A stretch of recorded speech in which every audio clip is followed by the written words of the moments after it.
Alrighty, and we are go. Welcome, one and all, to the pilot episode of a little podcast between myself and my esteemed guest Ronin. How are you, my friend? I like cheese. Dude, same. All right. So, if I'm not mistaken, yesterday G2 had an open play. Yeah. How'd it go? For me, it was a little bit rough. I got a new MWS system, with Strike Industries body and counterparts and stuff. A lot of rain, really wet, a lot of people falling over. Uh, Good footwear, probably would have been better, but Solomon's just didn't cut it for me that day. I think people had fun though. That's good. I usually have fun when I go play at G2, even if the weather's kind of crappy. Um,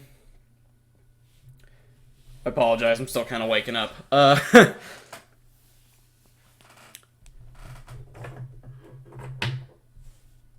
I don't know if you're allowed to talk about this, but is there any like field news you're allowed to share, or do you have to keep that under lock and key? Not really. Uh, I don't really know much. I know just about as much as everyone else. So I'm not sure why people believe that I'm like interconnected with everyone, but I'm I'm just regular person. Understandable. I figured I'd ask because you're part of the team that runs the field, so I'm like, if anyone was gonna know if there was any big updates coming, it'd probably be someone who's working at the field. Um, I don't work for G2. you know, you just play airsoft with them. Yeah, I go out to the field every now and again to help out, but other than that, I'm pretty normal for the most part. Understandable. So, if you don't mind me asking, because I am curious, um, is G2 like tiered where you have like the inner members who handle all the business aspects as well as play airsoft, and then you have like just the airsoft team members, or is it different? I'm not sure. So generally, when it comes to business decisions, as far as I know, Darren and Angie ask for opinions to make sure everyone's okay with everything. But ultimately, it is their decisions because they're the ones using their money, and they're also the people who run the business, tax wise and stuff like that. And then you have people who are part of the team, and those people are expected to at least help out once a month, run games, be up to date on rules and stuff. G2 has their own little section where everyone communicates. When I was helping them out a little bit more on Pike County, I was in that chat. But for the most part, Darren and Angie are the head honchos. Everyone else is, there for input and there to help out. Okay, that makes sense. Ugh. Apologies for asking all the team related questions. I'm just like, I have no idea what necessarily to talk about. You said you had a new MWS systems. Yeah. Yeah. If you give me just a moment, I'm gonna actually look up what that is.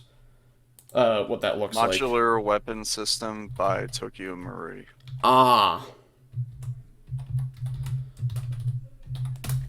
If you don't mind me asking, do you have the M4 model? I'm assuming. Yeah, I have the Strike Industries version. Oh, you have the Strike Industries version. Ooh. Okay, that actually looks pretty neat. That looks very neat, actually. You said you were having problems with it though. Yeah, basically, I need to relube everything. Mags were blowing out gas pretty hard, so I need to adjust everything. I need to take it apart. And of course, no one sells silicone oil, so I have to wait on Amazon or somebody else to deliver some. Understandable. So, like, did it work, period, or was it just, like, locking up the whole day? It's on and off. So at first I wasn't putting enough gas in the mags, so I put more gas in the mags. Um, and then the bolt kept on catching, not fully cycling, stuff like that. Alright. Um, it was just all in all, I was happy when it was working. I was having a blast. I have a Bifrost on the end of it. I have it set on the purple setting and it looked pretty cool. Oh, dude, But I fucking love the Bifrost. but yeah, other than that, it was just a little bit disappointed that they didn't lube their system before they sent it out. Spent about $1,500. UPS saved the day because I lost all my mags Oh, on the way no. to my house, and I called UPS and they were like, "Yeah, they dropped out on the conveyor belt. You wanted to hold it? You want to hold it for you?" I'm like, "Yeah, do I need to bring an ID?" And they were like, "No, you asked a couple of very specific questions that there'd be no way of you knowing, so we think they're yours." I'm like, "All right, sweet." So I went to UPS, I grabbed them, brought them back, and then yeah, it was all good after that, That's sort good. of. So, for any of you who didn't catch it, if you ask specific enough questions at UPS, you can get free magazines. Yeah, pretty much. Yeah. You mentioned you have a Bifrost. I was actually thinking about getting one at some point. Would you recommend the Bifrost, or is it like, nah, not worth it? I think it's worth it if, you want a tracer unit. Um, you have all the modes of all the other ones. So if you wanted something like a brighter sea, you can buy a Bifrost because you can just put it on the orange setting. Um, it's waterproof to an extent. Like I said, it was raining pretty much all day. Not heavy rain, but enough to where you're going to get wet. Um, and it held up. It's still working pretty good. That was one thing that worked all day was the Bifrost. That's good.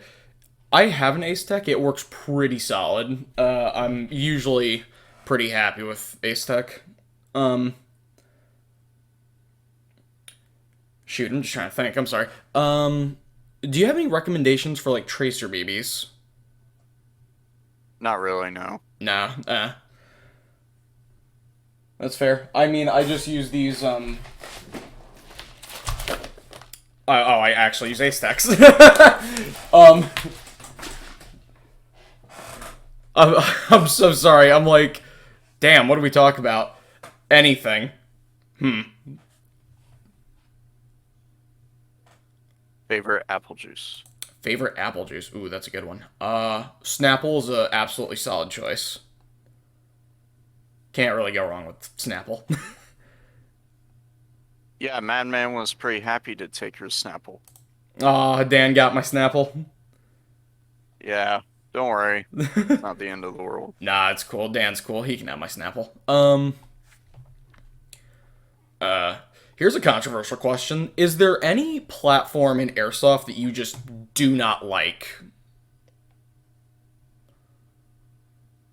Um, hmm. I would say probably the LMG route. Like, any specific LMG or just, like, LMGs in general? I think LMG in general. Uh, because honestly, the only thing that you need to do in order to get out of range of an LMG is just take a few steps back and just be out of range, and then you're good. You won't be suppressed. that's Um, that's fair. I'm like, in real world situation, that's a really bad place to be. But in airsoft, it's just kind of like, well, I guess we just won't be at this house, or we'll just back away from the windows. It's not awful. It's just Yeah, like, well, we won't be in cover, but there's going to be no one else who can hit us because no one wants to run in front of the LMG, so we'll just back up a few steps. I agree with that wholeheartedly because I've actually had moments in airsoft where a machine gunner will be laying down a lot of fire, and I'll just be like, uh, I guess I just won't go this way. And then that guy's stuck because he either has to leave his defensive position or stay there and nothing happens. So I get what you're saying with that. I mean, if you have an LMG and you have a sniper and they're both covering counter corners, it's going to be like a really quick stalemate. Oh, Uh, absolutely. Um, unless if someone can outrange the LMG. In that case, LMG becomes useless.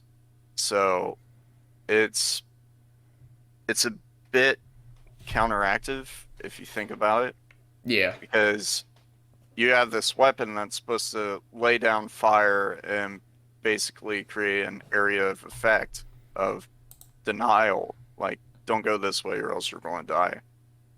Yeah. Well, if I have somebody who spent just a little bit more money, if I have somebody's, grandpa who just fought a little bit harder in World War II, I'm good. Makes sense.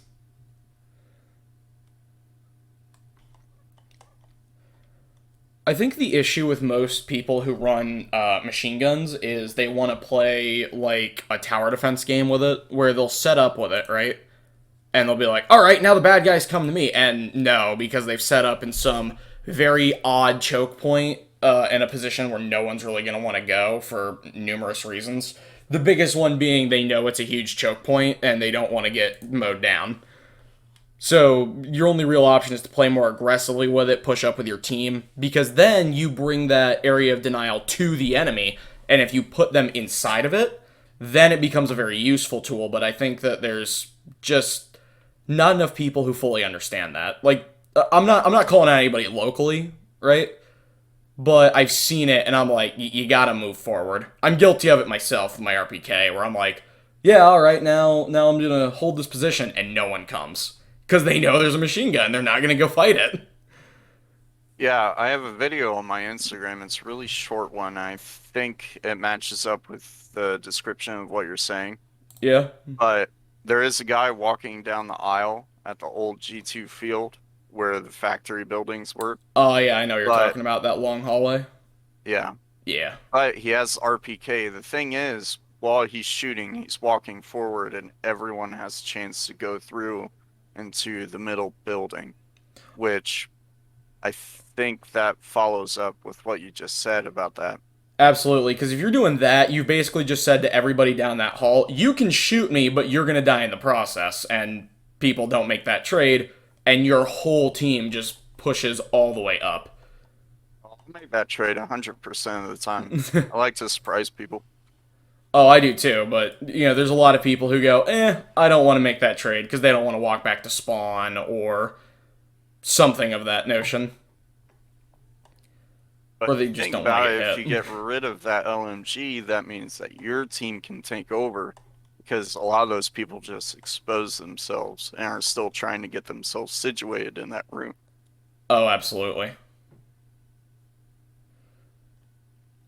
I don't know why though. Like, have you noticed that where like when people get shot at, they like naturally take cover and like hide from the BBs? Like, do you think that's just like a fight or flight response thing where your body knows if it gets hit, it's gonna not feel good, so it naturally doesn't want to get hit? Or do you think it's like a video game thing? Because every airsofter has played Call of Duty or Battlefield or something. So when the BBs start flying, they're like, I need to get behind solid object to not get hit.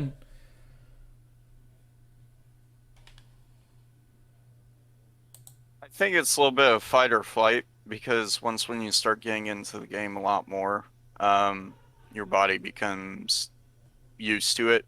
Or you can be like me, I'll just stand straight up and like see where the BBs are coming from and see if I can shoot you back. I can attest to that because there's been numerous times where I've been hiding behind wood just out of natural reflex, and you just waltz up right past me into the fray and just start popping people, and I'm like, God, I wish I had that kind of confidence. I mean, I'm going to get shot anyways, so I might as well fight back Completely because understandable. we we have really aggressive players on our field. We have people who will be like, "Oh, you stop firing for 5 seconds. I'm going to take a whole football field and you're not going to be able to get it back until you kill me. It's not going to matter who else you kill. If you kill me, you get that football field back. But if you Oh kill yeah, everyone else, you do not get that football field back. I'm keeping it." yeah. Those are the guys who I think like they're playing to really have fun because they get right up into the action and they control kind of a good bit of the action. You know what I'm saying? Yeah, I know what you mean. But usually it's like one speed softer or one guy who's been to way too many Milsim West events. Yeah, there are some people like that. People who take the game way too seriously, and in that case, it's like, bruh, we've got like 10 rentals on the other end of the field. Just give them a chance to move up and play the game. You can full rush when they go home at lunch. Yeah, I feel like people are a little bit too hard on rentals. I mean, I they're the mean, future of the game. You got to kind of help them. yeah, and I usually try to give them a chance. I'm not aggressive per se, but if I see a rental, I'll see if they can try to hit me or try to get a pop shot. But I'm not going to make it too obvious because in a way, it's just a kid starting out. I want him to have fun. I want him to come back. I don't want him to be like, "Oh man, that guy kept on killing me, so I couldn't do jack shit." Stuff Right. like that. Yeah, people who bully the rentals, I'm like, what are you doing, man? They're not gonna come back. Like, come on. If you want to have fun with rentals, this is something I've done sometimes. I'll find like 4 or 5 rentals sitting at the back of the field, afraid to get hit, and I'll be like, "Hey guys, you want to do something fun?" And they're like, "Yeah." And I'm like, "All right, come with me." And I take them right up to the action, and the minute it starts to get kind of hot and they kind of want to take cover, I just go, "Charge!" and just run full force ahead into the fire, knowing full well I'm not going to make it back. But then they follow you, and they might get a few people, and then that's what gets them hyped, right? They're like, "Oh, I got shot 50 times, but I got somebody. I want to do it again." And then, they keep doing that. Yeah, I think there's a big misunderstanding on how much it hurts to get hit by a BB. Yeah. It's just a quick sting. Obviously, you have other parts of your body that's a little bit more tender, but for the most part, you'll be fine. Absolutely. And if a rental or somebody else, if they're like, "Oh yeah, I'm going to take this Springer, I'm going to shoot myself point blank with it," and they're like, "Wow, that really hurt." I'm like, "Well, that's not a real world scenario. Most of Yeah. the time, the people that are shooting at you are going to be like 30 feet away or, 200 in some cases. yeah, and you may not even feel it. So you'll be fine. Oh yeah, I've not felt my fair share of BBs. They get you in the plate carrier, a loose piece of fabric, and you don't even realize it. Yeah, I think that also brings up another thing. I don't think there's as many cheaters out there as you would think. I 100% Obviously, agree. obviously, there's people who are obviously cheating.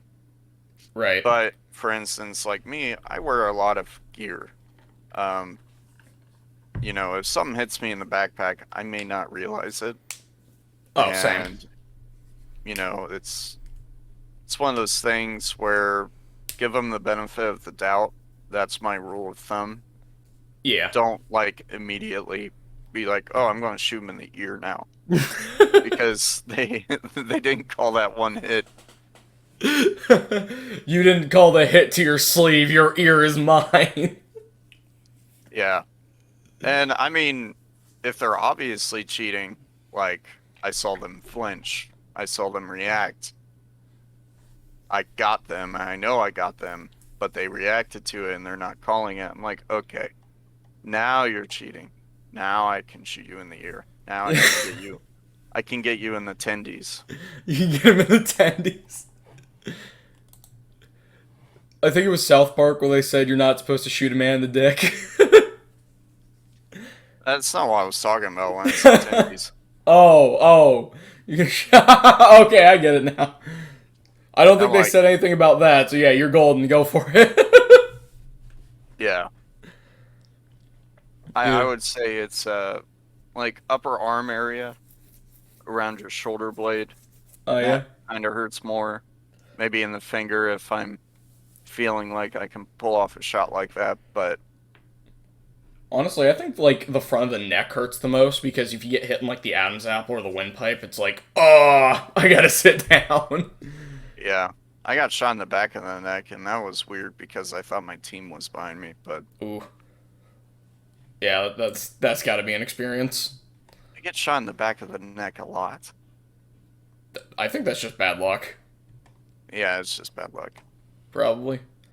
Yeah. Actually, speaking of not calling hits, I remember this one time after a game. You know those like nod battery pack things that people strap to their helmets, where or they like hook up their GoPro batteries or something to it. Here, I'll pull up a little um Yeah, so it's picture real like quick. a counterweight, but you put a battery pack in it. Yeah, yeah, yeah, yeah. I actually saw. Yeah, I actually have an image now. I actually found a BB sitting in like right where the helmet and the cover meet, and I was like, "Huh, that's weird." And I realized what happened. Somebody had shot me, and they wedged the BB between the fabricy parts of my helmet, and I didn't hear or feel it, so I didn't call it. I called the two that bounced off my helmet, but not the one that got stuck. So I'm like, I wonder if someone thought I was cheating when, in all actuality, I genuinely did not feel the BB hit. Yeah, I'm sure I've had a couple of experiences like that. Like if someone shoots me in the backpack or something like that, something that's really not connected to my body at all. Right? Or like a Which, pouch on your plate carrier, and you're like, I wonder if I called that. well, my pouches are plastic, so they make a decent amount of noise if they get hit, which is great because, if I get hit, I know it. Oh, But yeah, absolutely. but yeah, I'm sure every airsofter who has at least played for 3 months has been shot once, not felt it and not called it, but they didn't mean to. Right, it wasn't a malicious thing, it was just a genuine, you know. Yeah. I believe there's good people out there. There's a couple of bad eggs, but you can't just be like, oh, well, they're a cheater because of that one instance. The Oh, only way absolutely. the only way to know for sure is like if they react to the shot and they don't call it. That's a guaranteed way to know. Yeah. And I mean, like, you and I play Airsoft pretty regularly in the community. We know a majority of the guys here. I'm going to say this for anyone who, for whatever reason, lives in Ohio, hasn't played Airsoft yet and is listening to this podcast. First off, hi.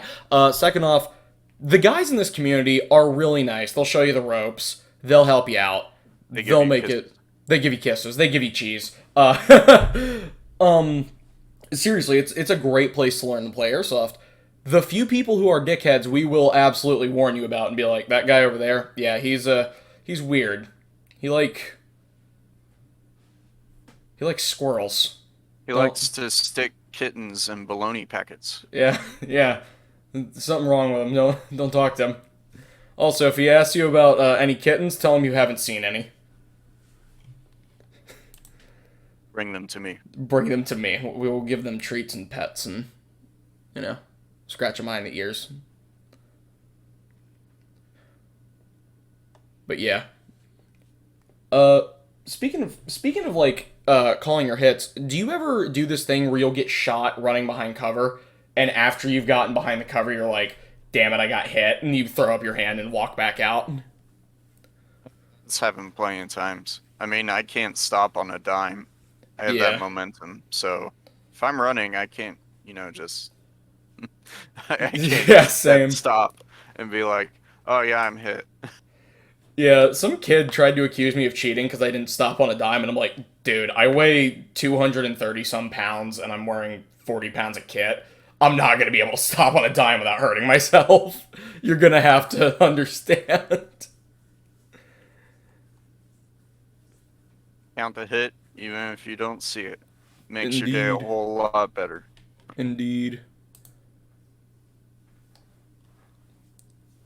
Here's a weird question. Have you ever heard someone who says they don't follow the whole, if you're not sure, call it rule? Yeah, I've met two people like that, but sadly, I think they just stopped playing airsoft. Either that or they play at a certain other airsoft field in Ohio. Ah, yes, the hellhole. Yeah, it's that one. They probably play there because let's face it, that's a backyard game, pretty much Dude, it's at just a this point. backyard game, but like worse. Yeah, it's a backyard game, but you haven't mowed the lawn and your treehouse fell down during a storm and you just haven't picked it back up.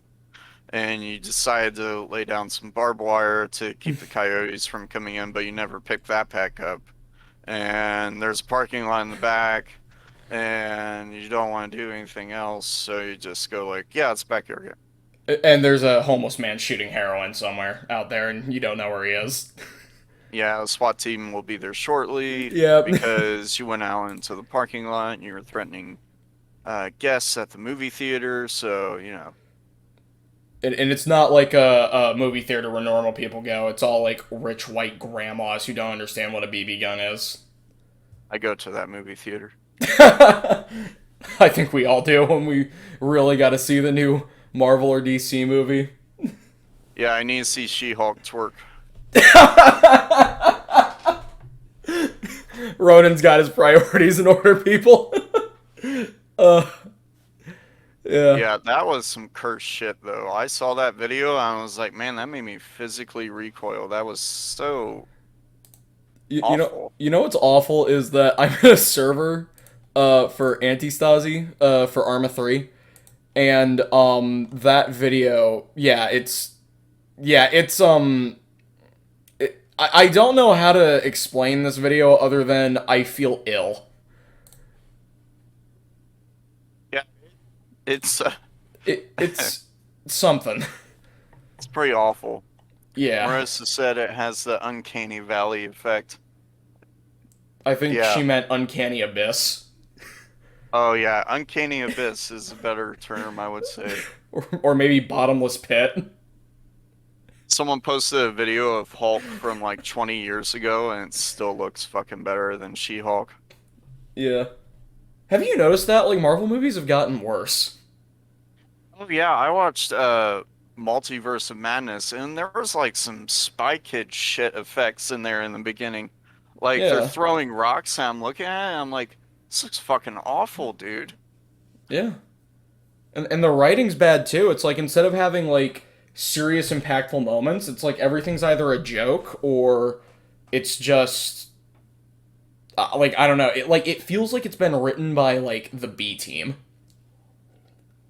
I think the issue is that they're trying to build up to like how they did it with, Thanos.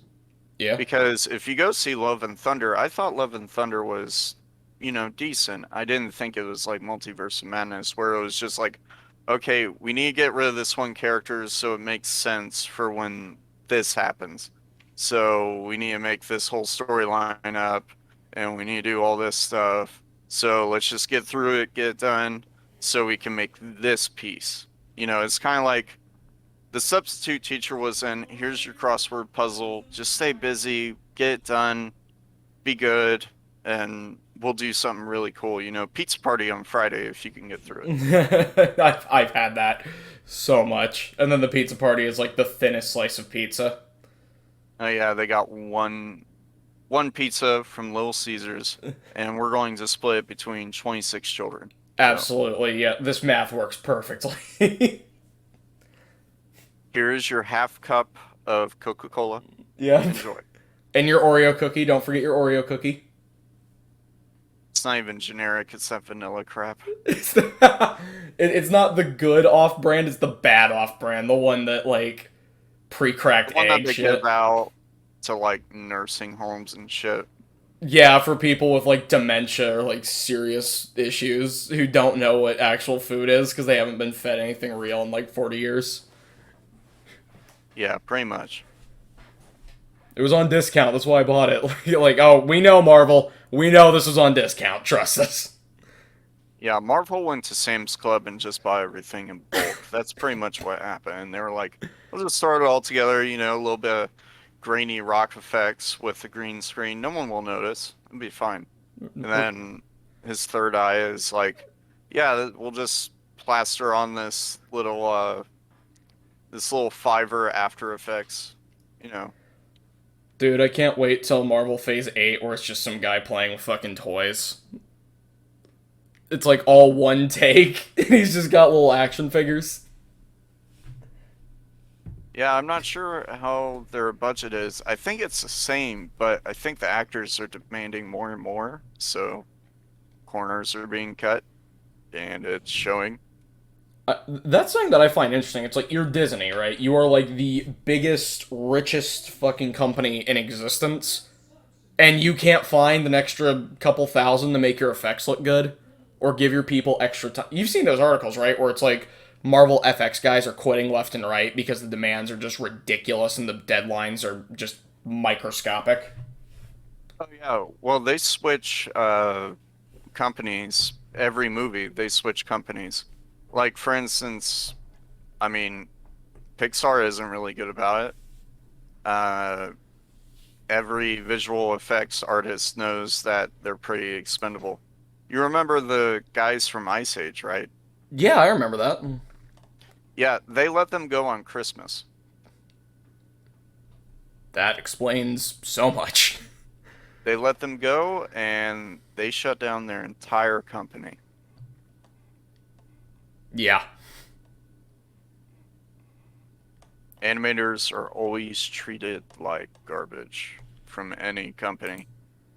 Yeah. It's sad though because like there's just so many people who want to get into that industry. Like my sister's one of them. She really wants to be an animation major, right?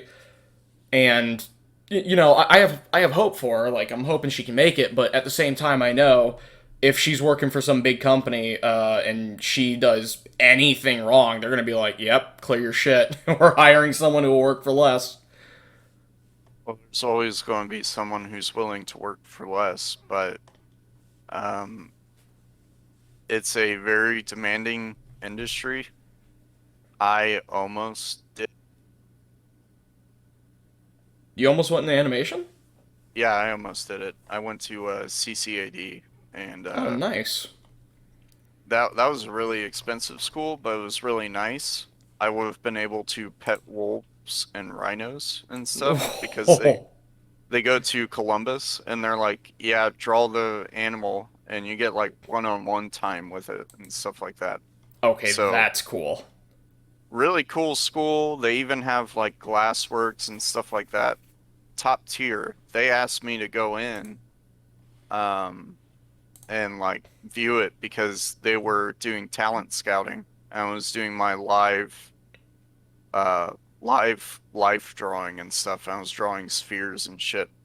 And they were like, "Yeah, that's pretty good." And then I showed them some of my other work and they were like, "Huh, give us a call and we'll take you out on a course and see if you actually want to do this." And then I was there for about 10 minutes. I'm like, "Yeah, I don't want to do this. This is stupid."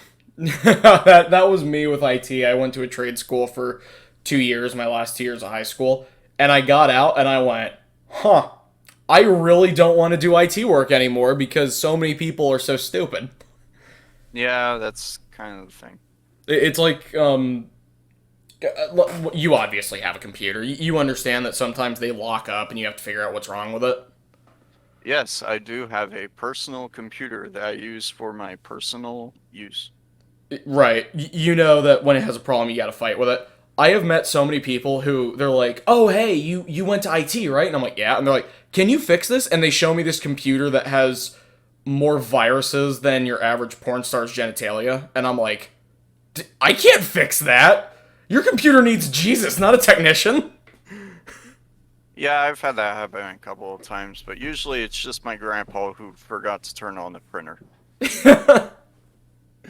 Seriously. Yep, every single time I'm over there. "Hey, can you take a look at the computer?" "Yeah, sure." We go out there. "All right, grandpa, what's wrong?" "I can't get the printer to work." "Okay, did you turn it on?" Yeah, I turned it on 3 times. All right.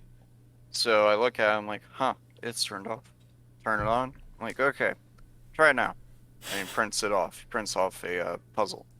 And he's like, wow, it works. I'm like, yep, your printer was off. And he's like, what do you mean it was off? I'm like, you turned it off. And he's like, what do you mean? I turned it on 3 times. I'm like, yeah, so you turned it on, off, on. And then he's like, okay.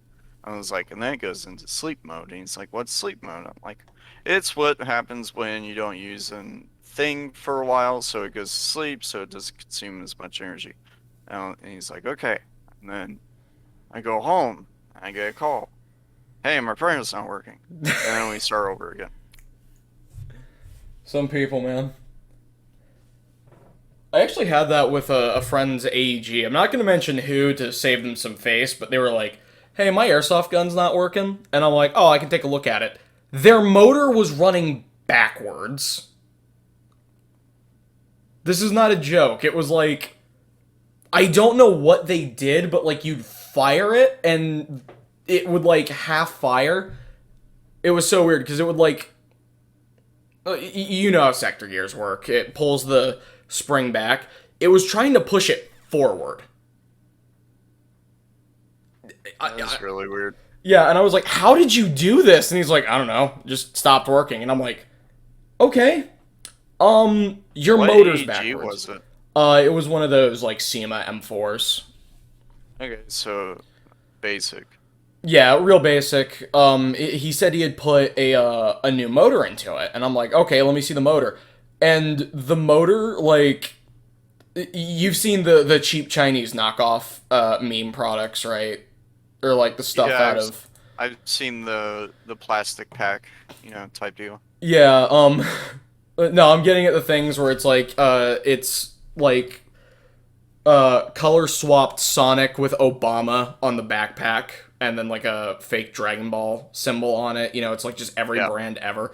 It was that. It had an ASG sticker. It had a Crytek logo. It had a SEMA like little piece of paper taped to it. And I'm like, I don't even know if this is like actually a thing. I don't know what I'm looking at. So Harry Potter Obama. exactly. So I put a regular motor in and it worked fine. And I'm like, yeah, oh, actually, I just found the M4 he used. It was one of these SEMA XM 17072s. Really nice gun, actually. But yeah, I was like, please stop putting cursed motors into your rifles, or they'll stop working so good. Yeah, I don't know why, but SEMA seems to be hit and miss right now. Did something happen to their quality? I've heard rumors, like, my buddy Josh bought a SEMA, and it works just fine, right? There's nothing wrong with it, but the safety doesn't work. So his gun is semi-auto, right? Not an It's really issue. weird. Yeah, it's not an issue per se, because, like, everything else works perfectly fine. You know, shoot straight, hop up works, stock works, mag release works, everything else works, but the safety's busted. And I've heard other people say, like, their mag well's too tight, so they can't, like, freely drop a mag. They have to, like, pull it out. Or their stock tube just fell off randomly. I think they have a QA issue.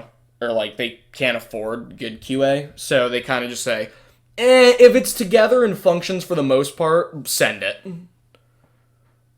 Yeah, I don't know. It's kind of reacting how first gen Crytek's were, where Yeah. one person was like, "This is the best gun ever," and then the person right next to him is taking it apart for the 10th time today, trying to figure out what the hell happened.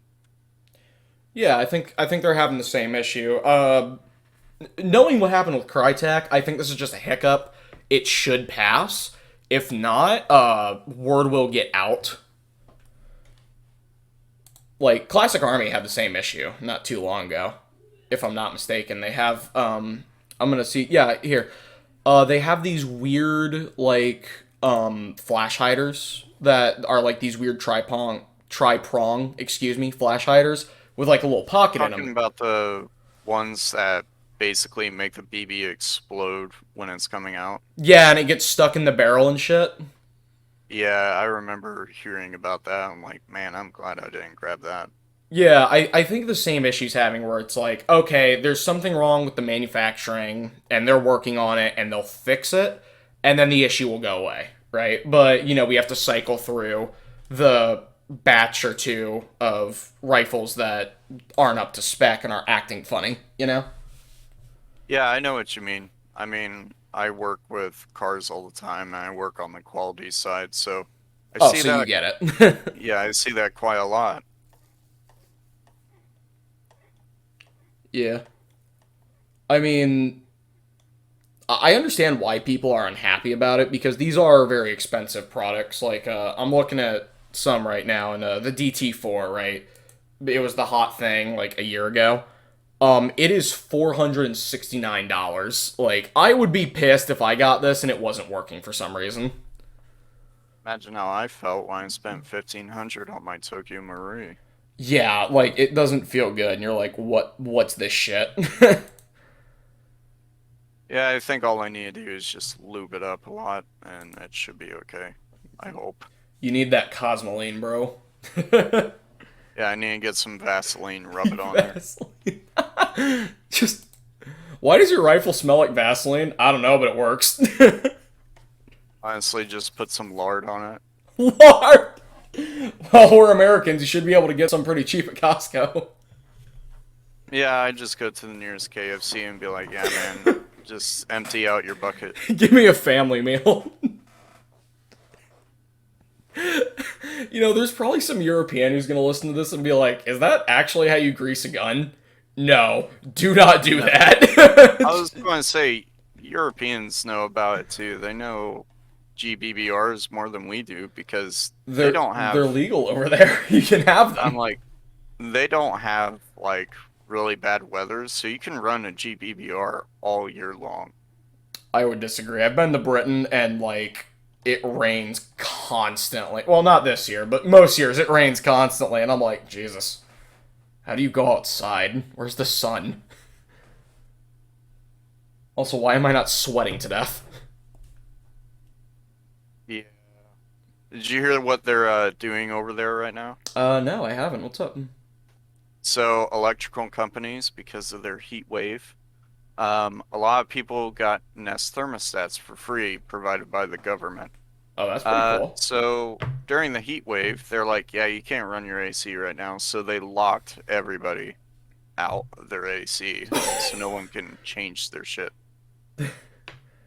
And this is why I don't like governments. Not really that. It's just, that's a shitty move. I mean, I understand it on the surface of like, yeah, we have to make sure people don't overwhelm the power grid. At the same time, you're fucking boiling in your goddamn apartment. It's like, there's only so much you can do. The thing is, it's only like 80 degrees over there because that's as hot as it gets. Right. It's And usually that's cold over there. considered a heat wave. Like I remember reading articles for like England and Britain.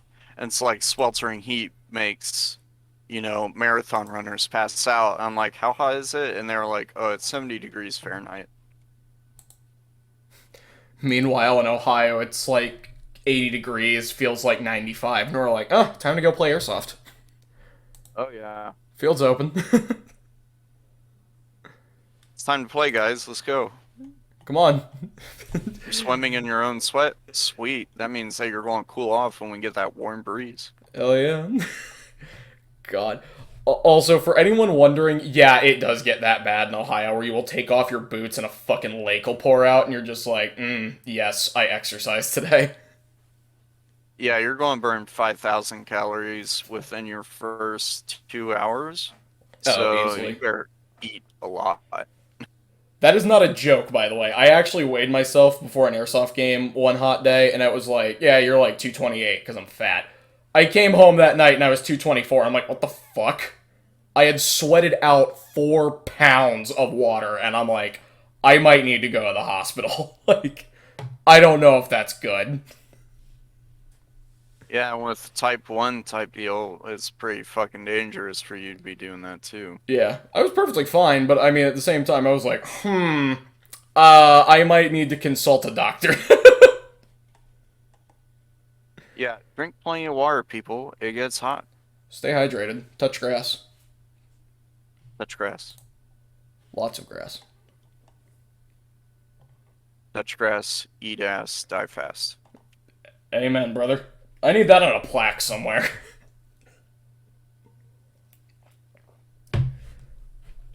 Touch grass, eat ass, die fast. Hell yeah. Yeah. Oh, we were just talking about Tokyo Marui. Did you know that in a lot of Japanese CQB fields, you're not allowed to run? You're only allowed to like walk fast. Really? Yeah, because they're like you've been to uh underground up in Newark, right? I've only been there once, but I don't think I played. I've been up there. It's a good field. It's really small though. A lot of Japanese fields are like that, but a little bit smaller. So to ensure that you actually have a gunfight, they pack it with cover, like so it's like really tight room clearing constantly, and you're not allowed to run. You're only allowed to walk, so that the two teams don't go and then immediately crash into one another. And like like I don't mean like metaphorically. I mean literally slam into one another. Yeah, I could see that, no full auto in the building type deal because Right. if your room's like 2 square feet, I don't want to run into you either. Oh, absolutely. Like I understand where they're coming from. At the same time, I'm like, can y'all not find like a decommissioned aircraft hangar like we do, and just you know set Well, up in it? Japan, everything's, you know, it's either really freaking hilly or really congested. Absolutely. Um, And all their fields are like in cities. yeah, so if you wanted to get from one end of Japan to the other, even though that's really small, it would take you relatively 7 days.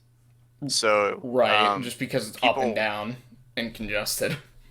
yeah, so people will take airplane flights and it still takes about 2 hours. But um, that's what they'll do because everything is so smushed. It's Yeah. very tight, if that makes any sense.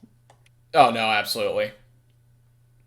I am thinking though, there's probably at least one Japanese person who was like, "Man, I want to go play airsoft in the states," and he's just shown this field in the middle of nowhere, right? And it's just like, "Yep, this is the airsoft field." And he's like, "This is a field, exactly." And he realizes that you're gonna actually have to like trek up hilly terrain and like fucking forests and shit to actually go fight somebody like the real world. And he's just like, "Oh man, this is not what I was expecting." Yeah, for people who don't know anything about Ohio Airsoft, basically the way that works is you have to know somebody who knows where the field is at.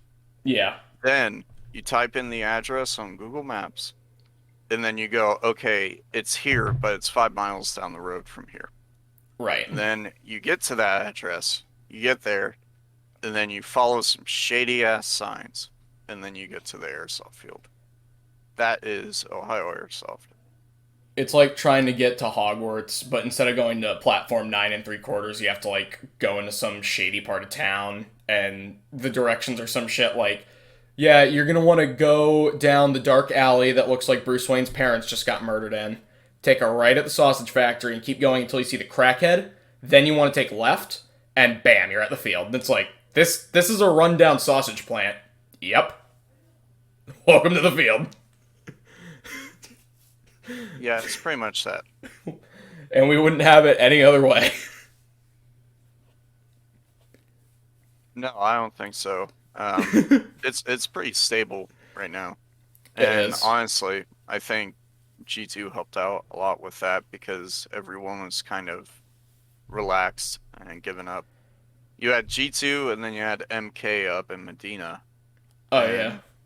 And MK's got it down, you know. They're good for ever, I would say. Oh, absolutely. But when G2 started coming out, we saw a lot of the other fields start to come alive again because Airsoft was dead for like, I would say a good 4 years here in Ohio. Oh yeah, We because all, Devils closed down, and it was like, shit. Now what? yeah, we all just kind of sat there and waited. And then I was like, I want to go out and play airsoft. I looked at my dev tag Ronin and I was just kind of like, yeah, I kind of want to go out and play airsoft. So, I looked it up and I was like, hey, there's a new place in Dayton. I'm like, that's not too far. I'll drive in about an hour for, airsoft. It's better than like Chillicothe where I have to drive like 4. But Right. yeah, I went there. I was like, this place is fucking cool. Exactly. Like, honestly, my favorite part of the old field was that you drive through Dayton, right? And it's Dayton, it's not exactly the nicest place in the world.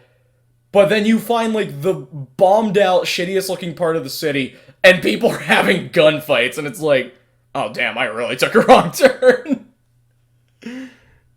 It was such Yeah, a the cool field funniest thing though. was what was the bike path down the road. Yeah, It there's was just just like these people people. walking. I'm like, these guys probably think we're insane. Shit. I swear to God, there's probably at least one like combat veteran who was just taking a walk, like, you know, okay, back to civilian life, back to the real world. No more terrorists. No more people trying to kill one another. And they look over and there's these two fucking armies clashing in a bombed out factory, and he's just like, oh shit. I never left the front, man. Yeah, war games 24/7, and like Horus's shit. If you get that reference. God, dude.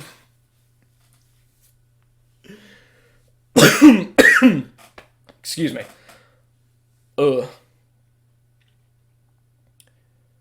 Uh. Oh, here's a question that I think would be interesting to ask. So, with current events, I don't want to go into too much detail, but we'll say, opposite side of the world. Do you think Rust 4 kits are, like, socially unacceptable now? Because I've heard people say that it's not okay to wear Rust 4 gear, Rust 4 flag, shit like that, because of what's going on. What do you think about that? I think impression kits are all right. Um, Better question for Storm Company, I would say. Absolutely fair. Because when that happened, I was like, well, Storm Company's going to stop wearing Russian flags. They're probably going to put Ukraine flags on there. And it'll be Nope. different, but the exact same thing. Yeah. I actually asked them, and I was like, what's your guys' opinion on it? Because I had joined previous to the, what's going on. And they were like, well, think about it this way. If you swap your flag, you're just virtue signaling. You're not actually helping. And I highly doubt some guy in Ukraine right now is going to get really upset that some guy's LARPing as a Russian halfway across the world in the US. And I'm like, that's fair. Yeah, it's not really virtue signaling. It's not really virtue signaling because honestly, you paid for it. So That's true. you paid for those Predator missiles fair and square. So if you want to wear a Ukrainian kit that's also a Russian kit because they're having so many issues, they have to wear white or red flags. Yeah, then go ahead. You paid for it. So you paid for pretty much everything that's going on over there. True. I paid my tax dollars. Pretty much. Yeah. No, but I do think it's kind of messed up that because they are both former Soviet states with a shit ton of similar equipment, like everybody's using an AK, everybody has Islam or a Gorka or something that was Soviet issue. They have to wear armbands to actually identify one another because otherwise it would be like, wait, whose side are you on? I don't know. I think the sad thing is that the first troops that were sent out there were just kids, like 18-year-olds Oh yeah, the who thought Russian it was conscripts. training. Yeah, Yeah, that they was thought it fucked was up. training exercises. They surrendered immediately, but I think a lot of them died Oh, absolutely. A because, lot of them died because if you've been told it's training, you're just driving down the road and suddenly a javelin rips your vehicle open. It's not like you had a chance. yeah, That's the messed up part. That's why I don't like communism. And the fact that their MREs are expired and old. Oh, They're absolutely. that old that they're expired, the MRE is. So, you Yeah. might as well have had a can of soup. Seriously. Also, full transparency, I fucking hate the Russian government just because of how shitty they've been to their people and their soldiers and their neighbors. I have no hate in my heart towards the Russian or Ukrainian peoples, though, who are victims in all of this shit. I mean, Yeah, you didn't have a choice. You were handed a fucking rifle and told go, and if you didn't, you got shot in the back, so. I think the biggest issue is that there's people out there currently right now protesting against the war on both sides. Um, the Ukrainian people, of course, have a different viewpoint because they're defending their homes. But the Right. Russian people don't want their sons going out and dying, you know. Yeah. And so they're protesting, don't fight in the war. And the bad part is about protesting in a communist place is you don't have rights. So Oh no, so yeah, people just disappear, and there's just nothing you can do about it. yeah, they go away and they don't come back. So even if their son lives and comes back, they won't have a family left. And they'll Right. probably die out there. Because when they realize that, they're going to probably protest too, and they're going to die. Yeah, I mean, it's just a really messed up, sad situation. And what's really sad is that you can pretty much entirely blame it on Putin because it's not like the Russian soldiers all got up and said, "Hey boys, let's go to Ukraine." No, it was pretty much single-handedly his decision to say, "I'm gonna fuck up everything," and here we are. No one's happy about it. Well, he did because now the Russian currency is so insignificant, pretty Actually, much. I want to see. It does not have any value right now. I want to see. Um, $1 is worth 60 Russian rubles. Holy shit. This is pretty much about as bad as Venezuela. Actually, how bad is Venezuela's currency?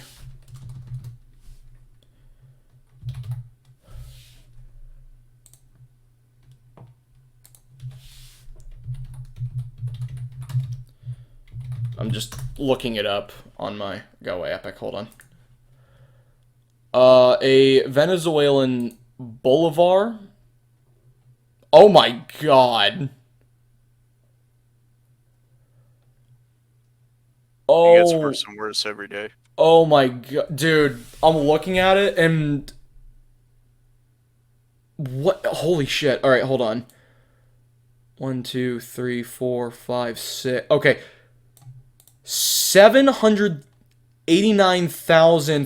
789,334 Venezuelan bolivars are worth like 100,000th of a US dollar. That's insane. I'm a rich man in Venezuela. Well, I mean, keep in mind their inflation is scaled with their economy, so it's not that you're a rich man; it's that you can afford bread. Yeah, that's kind of the issue. My God. And the fact is, you'll be robbed as soon as you get off of the plane. So, Oh, absolutely. Have you seen those videos of people like walking around in like Latin American and South American countries with like their phone out, and some dude will just ride up on a moped and swipe it, and the guy's just like, "Huh? You can't do that." And the guy just rides off on the moped, like, "Thanks, idiot.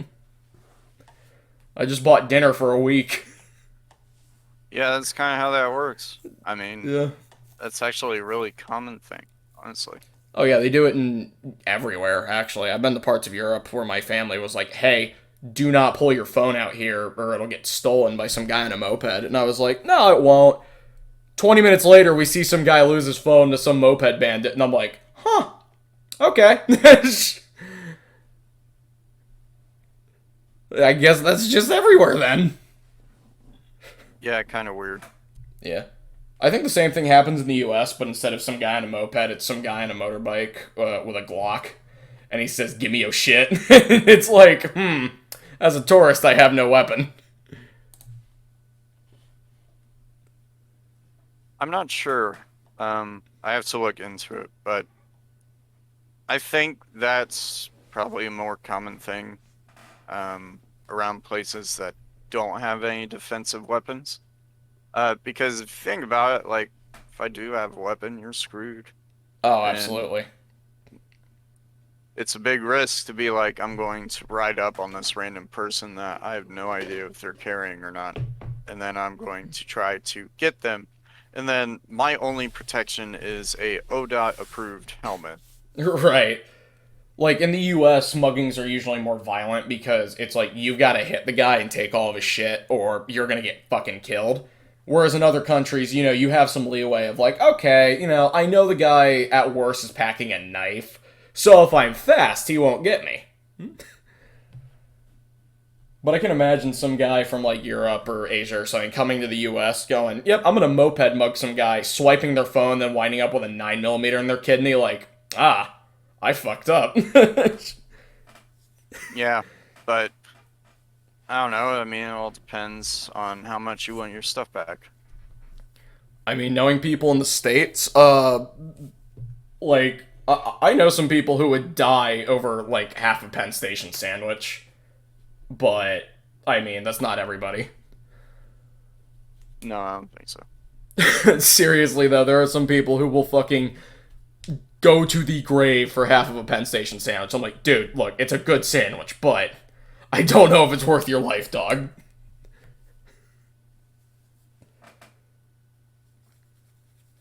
You know anybody like that, or nah? No, I don't think so. My family's pretty calm. That's fair. Mine is too. My friends are wild men. I love them, but they're crazy.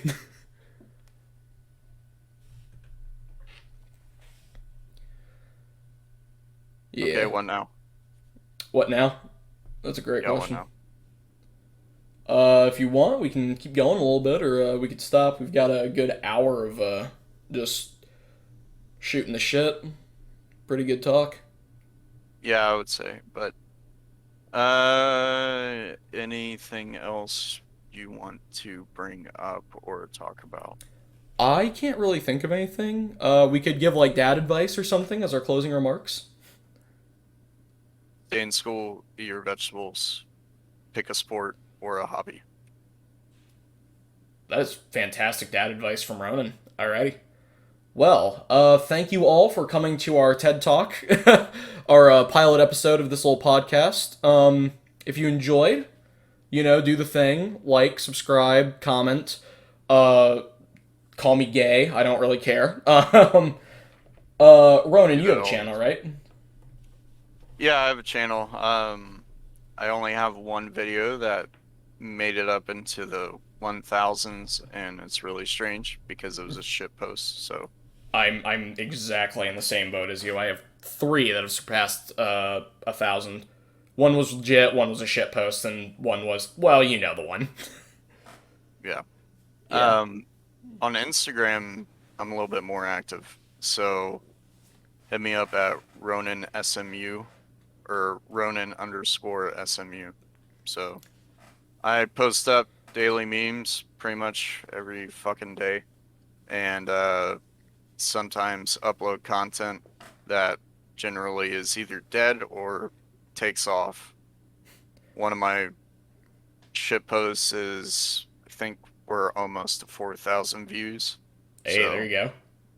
yeah, and Yeah. it's the same one on YouTube. Someone shot me in the testicles, and Oh, that's pretty much the story. pain.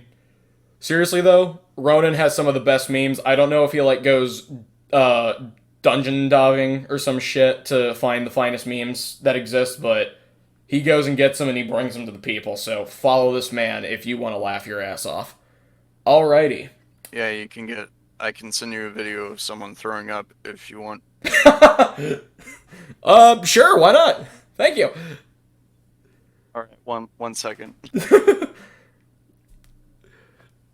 This is how we end the podcast. Like, anyway, have a good day, everyone. Also, here's this guy puking his guts up. Yeah, hang on one second. he's, he's fine, and he's got to dig through his grand archive. All right, here we go. Oh, jeez. There you go. Thank you. One more time. God, that's fucking disgusting. Alright. He's having a good day. Having a great day. Alright, thank you all for coming. Have a wonderful day. Go follow Ronin on Instagram or subscribe to it on YouTube. Both if you're cool. And I will see you all in the next video. Have a great... Wait, hold on. One more meme. Alright, trip check. Alright, outro video. There you go. Oh!